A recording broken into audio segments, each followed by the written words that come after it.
Hello friends, कैसे हैं आप लोग। तो फ्रेंड्स, बीपीएससी टीआरई 4 का अगर आप लोग तैयारी कर रहे हैं तो यह क्लास आप लोगों के लिए काफ़ी इम्पोर्टेंट होने वाला है, क्योंकि ये जो क्लास है इसमें मॉडर्न हिस्ट्री का क्लास मैं आप लोगों को कंप्लीट करवाऊंगा। और ये क्लास अगर आप लोग अच्छे से आज देख लेते हैं तो मैं आपको यकीन दिलाता हूँ मॉडर्न हिस्ट्री का प्रश्न आपसे एग्ज़ाम में एक भी नहीं छूटेगा। ये जो क्लास है फ्रेंड्स, ये बीपीएससी के द्वारा अभी तक जो जितने भी एग्ज़ाम कंडक्ट कराया गया है सभी का प्रीवियस ईयर विथ एक्सप्लेन के साथ मैं आपको कंप्लीट करवाऊंगा। प्रीवियस ईयर पढ़ने से होता है फ्रेंड्स, क्योंकि अभी तक बीपीएससी का ट्रेंड मैंने देखा है कि ज़्यादातर प्रश्न वो प्रीवियस ईयर को ही फॉलो करती है, बस प्रश्न को थोड़ा घुमाव कर देती है। जैसे कोई भी प्रश्न आपसे पूछेगा उसी को प्रश्न को पलट कर वही आंसर उसका सेम रहना है, बट प्रश्न को लोग थोड़ा घुमा देते हैं। तो ये क्लास आप लोगों के लिए खास बनाया गया कि बीपीएससी द्वारा जितने भी अभी तक बिहार में एग्ज़ाम कंडक्ट करवाया गया है, जैसे बीपीएससी प्री हुआ, बीपीएससी मेंस हुआ, बीपीएससी आपका एलडीसी हुआ, यानी जो बीपीएससी जो आयोग है वो जितने भी एग्ज़ाम कंडक्ट करवाती है सभी का प्रीवियस ईयर इस वीडियो में आपको कंप्लीट करवा दूंगा। इससे पहले मैंने 2 पार्ट में आपको कंप्लीट करा दिया था। अगर आप लोग नहीं देखें तो चैनल पर 2 पार्ट का प्लेलिस्ट बना हुआ है, आप लोग देख सकते हैं प्लेलिस्ट में जाके। आज का जो क्लास होगा यह तीसरा पार्ट का होगा। आप लोग अगर टीआरई 4 का तैयारी कर रहे हैं तो ये क्लास आप लोग अच्छे से ध्यान से पढ़िए, और वीडियो को अगर आप लोग स्किप करते हैं तो हो सकता है आपसे इम्पोर्टेंट प्रश्न छूट जाए, क्योंकि जितने भी इसमें प्रश्न हैं सभी इंपॉर्टेंट। अगर आप लोग अच्छे से आज का क्लास देख लेते हैं तो आपका एग्ज़ाम में एक भी प्रश्न नहीं छूटेगा, क्योंकि आपको ज़्यादातर प्रश्न इसी क्लास से देखने को मिलेगा।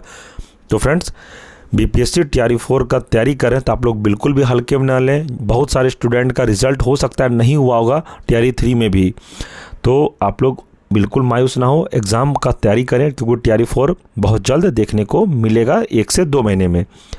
और फ्रेंड्स, अगर आप चैनल पर कोई नए हैं तो चैनल को सब्सक्राइब कर दें और वीडियो को लाइक अवश्य कर दें। तो फ्रेंड्स, चलिए हम लोग क्वेश्चन की ओर बढ़ते हैं। हम लोग 206 नंबर तक प्रश्न कर लिए थे पिछले क्लास में, हम लोग आज 207 प्रश्न करेंगे। फ्रेंड्स, आपको पता होना चाहिए कि किसी भी प्रश्न का जब आप लोग क्वेश्चन के साथ उसका एक्सप्लेन को पढ़ते हैं तो आपको एक प्रश्न के साथ साथ 2 से 3 प्रश्न कवर हो जाता है उसमें। और ये प्रश्न जितने भी मैं आपको करवाऊँगा ये बिहार में पूछा गया प्रश्न है, जो बीपीएससी खुद एग्ज़ाम कंडक्ट करवाती है, उसी का मैं आपको प्रीवियस ईयर करवा रहा हूँ। अगर आपके पास बुक है तो आप लोग खुद से भी पढ़ सकते हैं, या जिसके पास बुक नहीं है वो इस क्लास में ज़रूर बने रहें वीडियो के अंत तक। तो चलिए, पहला प्रश्न है, प्रसिद्ध नाटक नील दर्पण जिसमें इंडिगो की खेती करने वाले किसानों के दमन का चित्रण किया गया की रचना किसने की है। तो इसकी रचना किसने की है, तो इसका आंसर ऑप्शन डी, दीनबंधु मित्र ने। इसे आप ध्यान रखिएगा। देख सकते हैं यह प्रश्न 66वां बीपीएससी प्री 2020 को पूछा गया प्रश्न है।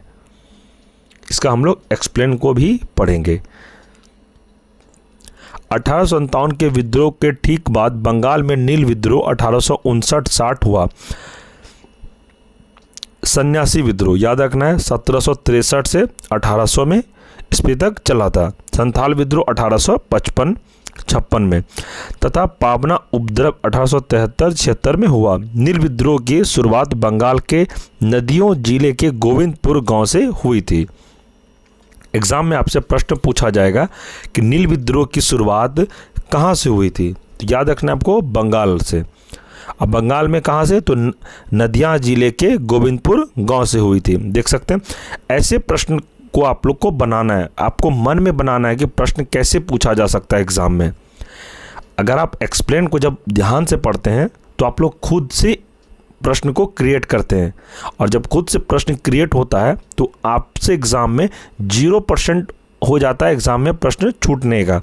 क्योंकि अगर आप कोई एक प्रश्न को पढ़ लेते हैं उसी में जब एक्सप्लेन पढ़ते हैं तो आप लोग खुद से प्रश्न को क्रिएट करते हैं और खुद से ही आंसर को लगाते हैं।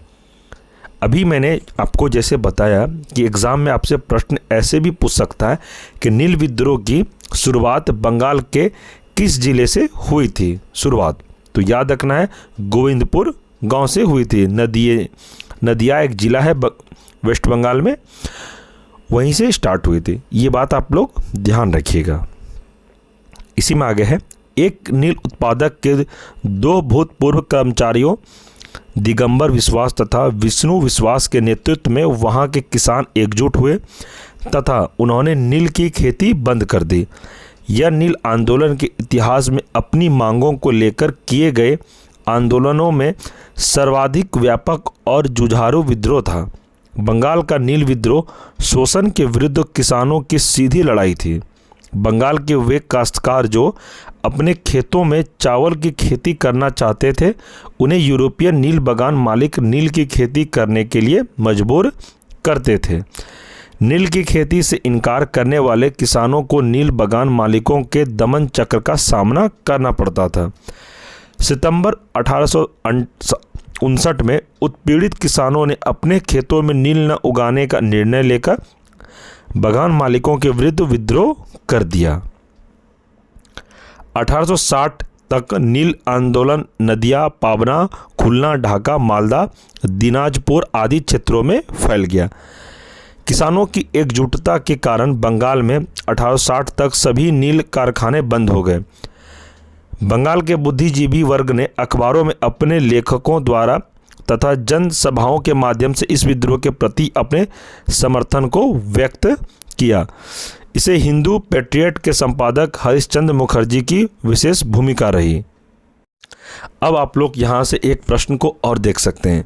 एग्ज़ाम में प्रश्न आपसे पूछा जाएगा कि हिंदू पैट्रियट के संपादक कौन है।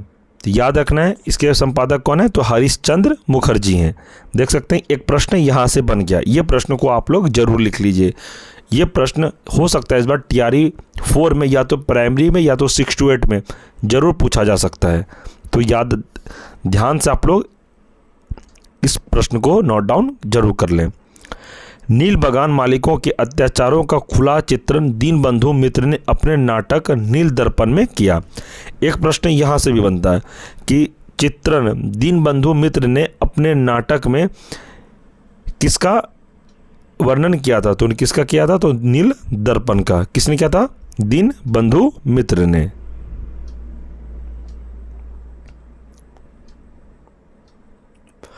आगे प्रश्न है, निम्नलिखित में से किस सत्याग्रह आंदोलन में गांधी जी ने प्रत्यक्ष रूप से भाग नहीं लिया।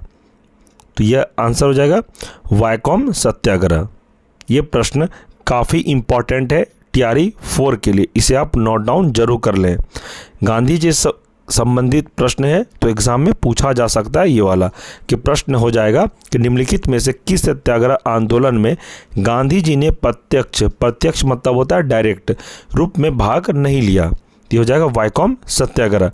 यह प्रश्न 41वां BPSC प्री 1996 को पूछा गया प्रश्न है। हम लोग इसका एक्सप्लेन को पढ़ेंगे। वैकोम के मंदिर प्रवेश सत्याग्रह में गांधी जी ने प्रत्यक्ष रूप से भाग नहीं लिया था, जबकि खेड़ा सत्याग्रह, राजकोट सत्याग्रह तथा असहयोग आंदोलन का नेतृत्व स्वयं गांधी जी ने किया था। इसे आप ध्यान रखिएगा। आगे प्रश्न हो जाएगा, स्वाधीनता आंदोलन के दौरान महात्मा गांधी के करीबी अंग्रेज मित्र थे, तो ये कौन थे। आंसर हो जाएगा option C, Reverend Charlie Andrews. ये प्रश्न भी इंपॉर्टेंट है आपके TRE 4 के लिए। देख सकते हैं इस प्रश्न को 46वां BPSC प्री 2003 को पूछा गया था। हम लोग एक्सप्लेन को जरूर पढ़ेंगे। Charles Andrews Saint Stephen College Delhi में प्राध्यापक थे। भारतीयों से इनका गहरा लगाव था और हर तरह से भारतीय बनना चाहते थे। रविंद्रनाथ टैगोर, गोपाल कृष्ण गोखले तथा महात्मा गांधी से इनके घनिष्ठ संबंध थे। ये दक्षिण अफ्रीका के फिनिक्स आश्रम में गांधी जी के साथ रहे। गांधी जी ने ही गरीबों के प्रति इनकी निरंतर चिंता को देखते हुए उन्हें दीनबंधु की उपाधि से सम्मानित किया। किसे सम्मानित किया था दीनबंधु के नाम से, तो आपको याद रखना है चार्ल्स एंड्रयूज को। किसने सम्मानित किया था। एग्जाम में देखिए प्रश्न बनाना सीखिए पहले आप लोग। यहाँ से प्रश्न कैसे बनता है, एग्जाम में प्रश्न पूछा जाएगा आपको कि चार्ल्स एंड्रयूज का और दूसरा किस नाम से जाना जाता है, तो दीनबंधु के नाम से भी जाना जाता है। और यहाँ से एक प्रश्न और बनेगा कि दीनबंधु की उपाधि चार्ल्स एंड्रयूज को किसने दी थी, तो दीनबंधु की उपाधि किसने दी थी, तो ये हो जाएगा गांधी जी ने चार्ल्स एंड्रूज को दी थी। उन्हें सम्मानित किया था किसे? दीन बंधु के नाम से। इसे आप ध्यान रखिएगा। एंड्रूज 1925 और 27 में ऑल इंडिया ट्रेड यूनियन के अध्यक्ष भी रहे। कब रहे थे? 1925 और 1927 में। गोलमेज सम्मेलन में भाग लेने के लिए वह गांधी जी के साथ लंदन गए। ये भी आप ध्यान रखिएगा कि एग्जाम में प्रश्न पूछा जाएगा कि गोलमेज सम्मेलन में भाग लेने के लिए गांधी जी के साथ लंदन कौन गए थे? तो इसका आंसर हो जाएगा चार्ल्स एंड्रूज। चलिए आगे प्रश्न है, अंत्योदय कार्यक्रम का उद्देश्य है। तो क्या उद्देश्य है? इसका आंसर जो ऑप्शन सी, गरीबों में सबसे गरीब की सहायता। देख सकते हैं यह प्रश्न 41वां बीपीएससी प्री 1996 को पूछा गया प्रश्न है। देखते हैं एक्सप्लेन इसका। अंत्योदय कार्यक्रम का उद्देश्य गरीबों में सबसे गरीब की सहायता करना। इस कार्यक्रम का विचार सर्वप्रथम महात्मा गांधी द्वारा प्रस्तुत किया गया। इस संदर्भ में गांधी जी जॉन रिस्किन की पुस्तक अनटू द लॉस्ट से प्रभावित थे। यह आप ध्यान रखिएगा। आगे प्रश्न हो जाएगा, 1917-1918 में अहमदाबाद में गांधी जी द्वारा चलाए गए सत्याग्रह में किसने हिस्सा लिया था? सत्याग्रह में किसने हिस्सा लिया था? तो इसका आंसर हो जाएगा ऑप्शन बी, औद्योगिक कर्मी। फ्रेंड्स, गांधी जी से रिलेटेड प्रश्न ज़्यादातर आपको एग्जाम में देखने को मिलेगा, इसलिए गांधी जी का प्रश्न आप लोग अच्छे से नोट डाउन भी कर लीजिएगा। आप लोग गांधी जी का प्रश्न ऐसा नहीं कि इसको हल्के में ले लीजिए, क्योंकि गांधी जी बहुत बड़ा पोर्शन है 1915 के बाद वाला। अगर गांधी जी अच्छे से आप लोग अगर नहीं पढ़े हैं तो इस बार TRE4 काफ़ी हार्ड होने वाला है, क्योंकि इस बार इसमें NIOS DLED को भी शामिल कर दिया गया है।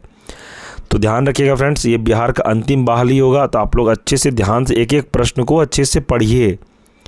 फालतू का इधर उधर चीज़ को पढ़ने से बेटर है कि एक चीज़ को बार बार पढ़िए। और मैं आपको उतना ही पढ़ा रहा हूँ जितना आप लोगों के लिए इम्पॉर्टेंट है। मैं फालतू क्लास आपको एक भी ना करवाया था आज तक, ना कभी आगे करवाऊँगा। जो TRE4 के लिए इम्पॉर्टेंट प्रश्न होंगे और जो इम्पॉर्टेंट टॉपिक होगा बस मैं वही आपको पढ़ाऊँगा।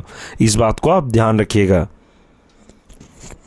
देख सकते हैं ये प्रश्न 39वां BPSC प्री 1994 को पूछा गया प्रश्न है।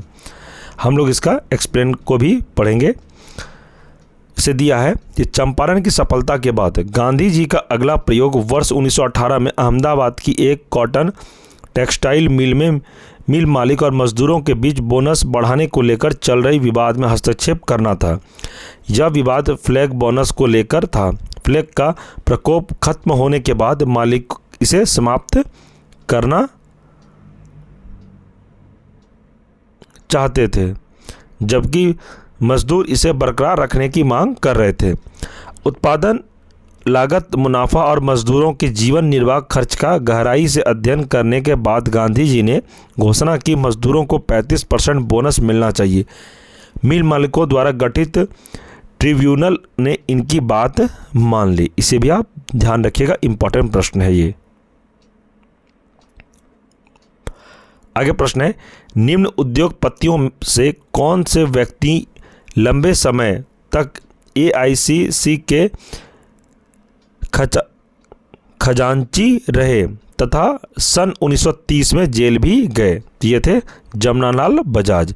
ये भी आप लोग VVI लिख सकते हैं। ये 47वां BPSC प्री 2005 को पूछा गया प्रश्न है। सेठ जमनालाल बजाज गांधी जी के निकट सहयोगियों में से थे। वे भारतीय राष्ट्रीय कांग्रेस के कोषाध्यक्ष थे। वह वर्ष 1930 में जेल गए। वह ब्रिटिश सरकार द्वारा राय बहादुर की पदवी त्याग कर वर्ष 1921 में असहयोग आंदोलन में भाग लिए। इसे भी आप ध्यान रखिएगा। आगे प्रश्न है, महात्मा गांधी ने सर्वप्रथम किस किसान आंदोलन में भाग लिया? तो सर्वप्रथम किस में लिया था? तो ये इसका आंसर है ऑप्शन बी, चंपारण, जो कि बिहार में। और बिहार से संबंधित ये प्रश्न है, आप लोग इसे अच्छे से नोट डाउन कर लीजिएगा। हो सकता है आपको TRE4 में देखने को मिले, या तो 1 to 5 में, 6 to 8, 9th 10th 11th 12th किसी भी क्लास में। ऐसा नहीं हो सकता कि अगर 1 to 5 में पूछा गया तो 9th 10th में प्रश्न नहीं पूछा जाएगा। प्रश्न काफ़ी रिपीट हुआ है TRE3 में। आप लोग ये प्रीवियस ईयर को निकाल के देख लीजिएगा। आगे प्रश्न है, गांधी जी का चंपारण सत्याग्रह किससे जुड़ा था? तो गांधी जी का चंपारण सत्याग्रह किससे जुड़ा था? तो इसका आंसर हो जाएगा 3 कठिया से। अब दिनकटिया क्या था हम लोग एक्सप्लेन में पढ़ेंगे। गांधी जी का चंपारण सत्याग्रह 1917 दिनकटिया से जुड़ा था। एग्जाम में प्रश्न पूछा जाएगा गांधी जी का चंपारण सत्याग्रह कब हुआ, तो 1917, ये डेट आपको याद रखना है। 19वीं सदी के आरंभ में चंपारण में गोरे बागान मालिकों ने किसानों से एक अनुबंध करा लिया, जिसके तहत किसानों को अपनी जमीन के 3/20वें हिस्से में नील की खेती करना अनिवार्य था। इसे तिनकठिया पद्धति भी कहते हैं, इसे आप ध्यान रखिएगा। आगे प्रश्न है, देख सकते हैं गांधी जी से संबंधित खाली प्रश्न ही आ रहा है, तो आप लोग इससे अंदाज़ा लगा सकते हैं कि गांधी जी का पोर्शन कितना इंपॉर्टेंट है एग्जाम के दृष्टिकोण से। तो इसलिए आप लोग जितने भी मैं आपको प्रश्न करवा रहा हूँ, ये मॉडर्न हिस्ट्री का प्रश्न है, और मॉडर्न हिस्ट्री का जो मैं आपको प्रश्न अभी करवा रहा हूँ, इससे बाहर आपका एक भी प्रश्न एग्जाम में नहीं जाएगा, ये आप ध्यान रखिएगा। पहला प्रश्न है इसमें, बिहार में तिनकठिया पद्धति में नील की खेती के लिए भूमि का कितना भाग अमानत रखा जाता था, तो इसका आंसर हो जाएगा ऑप्शन सी, अभी हम लोगों ने पढ़ा है तुरंत, 3/20। आगे प्रश्न है, चंपारण आंदोलन से कौन संबंधित नहीं था, तो चंपारण आंदोलन जो हुआ था उससे संबंधित जो पूछा नहीं था, तो हमको याद रखना है आप लोगों को भी, ऑप्शन डी जयप्रकाश नारायण, ये भाग नहीं लिए थे चंपारण आंदोलन में।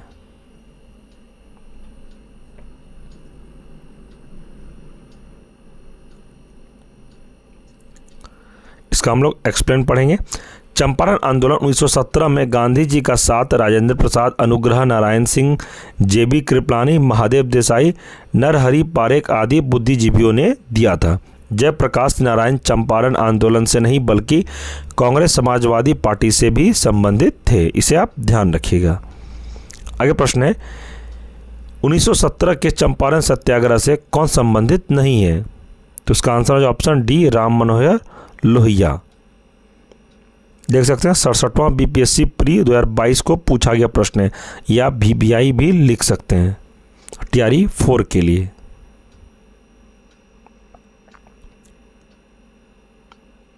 नेक्स्ट है, अखिल भारतीय किसान सभा के प्रथम सत्र की अध्यक्षता किसने की, तो इसका आंसर हो जाएगा ऑप्शन ए स्वामी सहजानंद ने।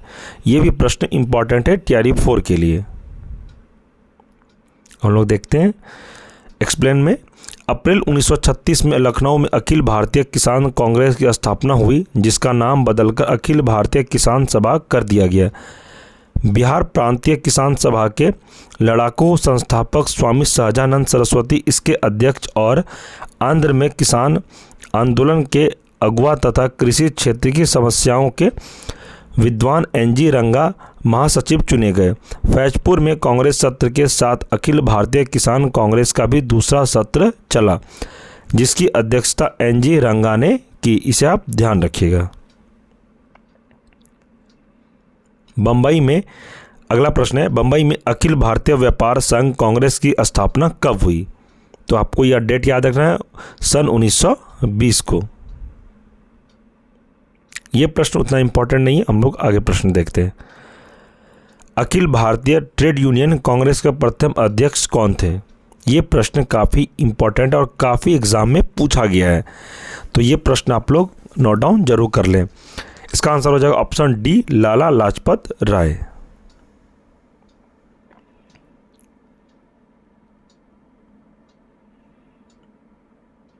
आगे प्रश्न है, कम्युनिस्ट इंटरनेशनल का सदस्य बनने वाला पहला भारतीय कौन था, तो ये थे ऑप्शन ए MN रॉय। इसका सही आंसर हो जाएगा, देख सकते हैं यह प्रश्न 40वां BPSC प्री 1995 को पूछा गया प्रश्न है। हम लोग इसका एक्सप्लेन को पढ़ेंगे।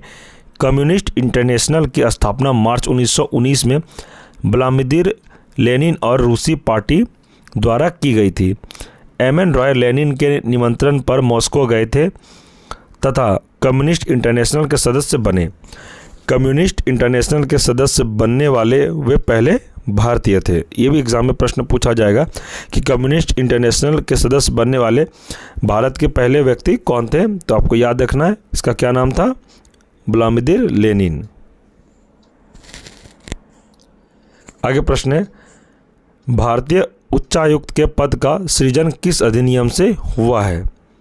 इसका आंसर हो जाएगा ऑप्शन बी, भारत सरकार अधिनियम 1919। ये भी प्रश्न इंपॉर्टेंट है, इसे आप ध्यान रखिएगा। ये प्रश्न देख सकते हैं 63वां बीपीएससी प्री 2017 को पूछा गया प्रश्न है। इसका हम लोग एक्सप्लेन को पढ़ते हैं। भारत सरकार अधिनियम 1919 में भारत सचिव के कार्यभार को कम करने के लिए एक भारतीय उच्चायुक्त की नियुक्ति की गई। इसका कार्य भारत सरकार के लिए अस्त्र शस्त्र और अन्य सामान खरीदना, ठेका देना, व्यापारिक हितों को देखना और इंग्लैंड में पढ़ने वाले भारतीय विद्यार्थियों की देखभाल करना इत्यादि कर्तव्य थे। उच्चायुक्त और उसके सहायकों के वेतन का व्यय भारत के साधनों से होना था। इसे आप याद रखिएगा। आगे प्रश्न है, रॉलेट एक्ट का भारतीय राष्ट्रीय कांग्रेस ने विरोध किया क्योंकि इसका लक्ष्य था। क्या लक्ष्य था? इसका आंसर हो जाएगा ऑप्शन ए, व्यक्तिगत स्वतंत्रता को सीमित करना। किसका? रॉलेट एक्ट में। इसलिए भारतीय राष्ट्रीय कांग्रेस ने इसका विरोध किया। रॉलेट एक्ट ऐसा कानून था फ्रेंड्स, मैं आपको बता देता हूँ शॉर्ट में, कि इसमें आपका गलती हो या ना हो, अगर वहाँ के प्रशासन को लगता था कि अधिकारियों को अगर आप गलत हैं तो आपको अरेस्ट करके जेल में डाल दिया जाता था। उसका कोई आपका सुनवाई नहीं होगा, आपको जेल में रहना पड़ेगा। रॉलेट एक्ट को ही गांधी जी ने काला कानून कहा था। एग्जाम में ये भी प्रश्न पूछा जाएगा कि काला कानून के नाम से हम लोग किसे जानते हैं, तो ये हो जाएगा रॉलेट एक्ट। और काला कानून इसको कहने वाले कौन थे? तो ये गांधी जी थे। इसे आप ध्यान रखिएगा। आगे प्रश्न है, जलियांवाला बाग नरसंहार किस गांधीवादी सत्याग्रह के संबंध में हुआ? तो इसका आंसर हो जाएगा ऑप्शन ए, व्यक्तिगत सत्याग्रह।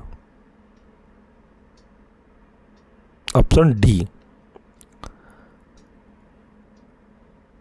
हम लोग इसका पढ़ते हैं एक्सप्लेनेशन में। अखिल भारतीय राजनीति में गांधी जी का पहला साहसिक कदम रॉलेट एक्ट के विरुद्ध सत्याग्रह था। रॉलेट एक्ट मार्च 1919 में लागू किया गया था, जिसके विरुद्ध गांधी जी ने 6 अप्रैल 1919 को देशव्यापी हड़ताल का आयोजन कराया था। जलियांवाला बाग में 13 अप्रैल 1919 को शांतिपूर्ण जनसभा में लेफ्टिनेंट जनरल डायर ने नृशंस नरसंहार कराया था। इसे आप ध्यान रखिएगा। आगे प्रश्न है, रॉलेट एक्ट भारत में लागू किया गया था, तो कब लागू किया गया था? सन 1919 में। ये भी प्रश्न एग्जाम में काफ़ी बार पूछा गया है। ये भी प्रश्न को आप लोग अच्छे से याद रखिएगा। देखते हैं रॉलेट एक्ट के बारे में डिटेल में दिया एक्सप्लेन में, हम लोग इसको डिस्कस करते हैं। भारत में बढ़ रही क्रांतिकारी गतिविधियों को कुचलने के लिए सरकार ने वर्ष 1917 में न्यायाधीश सिडनी रॉलेट की अध्यक्षता में एक समिति गठित की, जिसका उद्देश्य आतंकवाद को कुचलने के लिए एक प्रभावी योजना का निर्माण करना था। इसके सुझावों पर मार्च 1919 में पारित विधेयक रॉलेट एक्ट के नाम से जाना गया। रॉलेट अधिनियम द्वारा अंग्रेजी सरकार जिसको चाहे जब तक चाहे बिना मुकदमा चलाए बंद रख सकती थी। इसलिए इसे कानून को बिना वकील, बिना अपील तथा बिना दलील का कानून कहा गया था। किसे? तो रॉलेट एक्ट को। तो फ्रेंड्स, हम लोग आज का क्लास यहीं तक रखते हैं।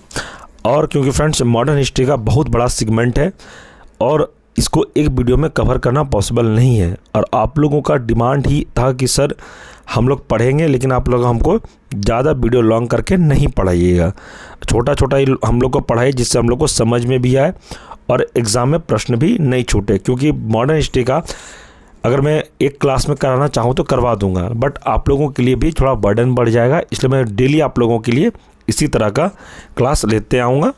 कल भी इसका पार्ट 4 होगा, क्योंकि ये पार्ट 3 ये हो गया। इससे पहले मैंने 2 पार्ट में मॉडर्न हिस्ट्री को पढ़ा दिया है। अगर आप लोग नहीं देखे हैं तो चैनल पर प्लेलिस्ट बना हुआ है। अगर आप लोग नहीं देखना चाहते हैं चैनल में प्लेलिस्ट में, तो इस वीडियो के डिस्क्रिप्शन में हम दोनों पार्ट का लिंक वीडियो का इसमें दे देंगे। आप लोग डिस्क्रिप्शन में लिंक में क्लिक करके क्लास कर लीजिएगा, क्योंकि अगर 2 पार्ट आपका छूटा हुआ है तो मॉडर्न हिस्ट्री में काफ़ी प्रश्न आपका छूट गया। क्योंकि शुरू से मॉडर्न हिस्ट्री में पढ़ा रहा हूँ आपको ये बीपीएससी का प्रीवियस ईयर एमसीक्यू को, जो कि काफ़ी बार एग्जाम में पूछा जाता है, रिपीट क्वेश्चन बहुत बार हुआ है। और ध्यान रहे ये क्लास तैयारी 4 के लिए रामबाण साबित होगा, ये बात आप याद रखिएगा। कल का क्लास में हम लोग इसके आगे पढ़ेंगे। और फ्रेंड्स, आप लोग अगर चैनल पर कोई नए हैं, चैनल को सब्सक्राइब कर दें ताकि एग्ज़ाम में तैयारी 4 में जो भी एग्ज़ाम में प्रश्न पूछा जाएगा आपको मैं सारा क्लास करवाता जाऊं। अगर आप सब्सक्राइब कर लेते हैं तो जब भी इस चैनल पे क्लास अपलोड होगी तो सबसे पहले आपको नोटिफिकेशन मिलेगा, क्योंकि बहुत सारे बच्चे का क्वेरी आता है, सर हमें आपके क्लास का नोटिफिकेशन नहीं मिलता है। इसलिए आप लोग चैनल को सब्सक्राइब कर लें ताकि आपको नोटिफिकेशन मिलता रहे। और अगर ये क्लास आपको अच्छा लगा फ्रेंड्स तो वीडियो को लाइक कर दें और कमेंट में ज़रूर बताएं अगर आपको क्या अच्छा लगा। अगर नहीं भी अच्छा लगा तो आप लोग ज़रूर कमेंट करके बताएं। वीडियो अच्छा लगा हो तो वीडियो को कमेंट करें, और किसी भी तरह का कोई प्रश्न पूछना है आपको तो इस वीडियो के कमेंट सेक्शन में ज़रूर लिखें, मैं आपके हर कमेंट का जवाब ज़रूर दूंगा। और अगर किसी को एग्ज़ाम से संबंधित कोई प्रश्न को भी पूछना है तो वो भी प्रश्न आप कमेंट सेक्शन में पूछ सकते हैं।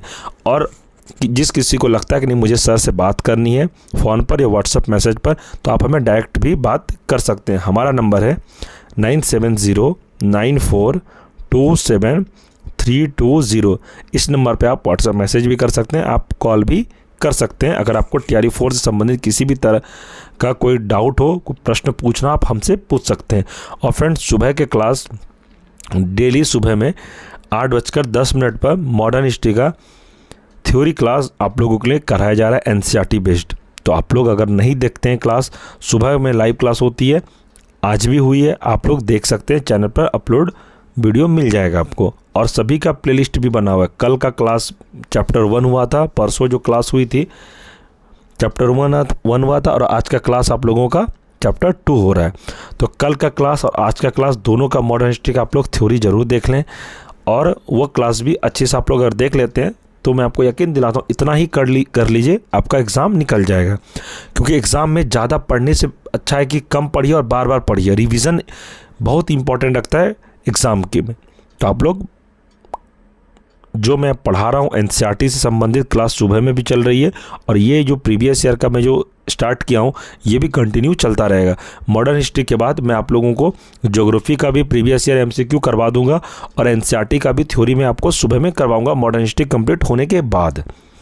तो ठीक है फ्रेंड्स, अगर आप लोग टेलीग्राम ग्रुप को ज्वाइन नहीं किए हैं, क्योंकि सुबह में जितने भी क्लास होती है, सुबह में जो आज मॉडर्न हिस्ट्री का क्लास हुई है उसका पीडीएफ नोट्स आपको टेलीग्राम ग्रुप में ही मिलेगा। तो जो टेलीग्राम ग्रुप को ज्वाइन अभी तक नहीं किए हैं, टेलीग्राम ग्रुप को ज्वाइन कर लें।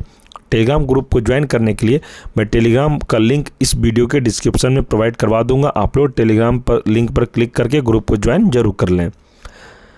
और टेलीग्राम ग्रुप ज्वाइन करने से होगा फ्रेंड्स, आपको क्लास से रिलेटेड इन्फॉर्मेशन मिलता रहेगा, और पीडीएफ नोट्स अभी तक जितना मैंने क्लास करवाया सभी का पीडीएफ नोट्स आपको टेलीग्राम पर अवेलेबल हो जाएगा, आप लोग जाके डाउनलोड कर सकते हैं।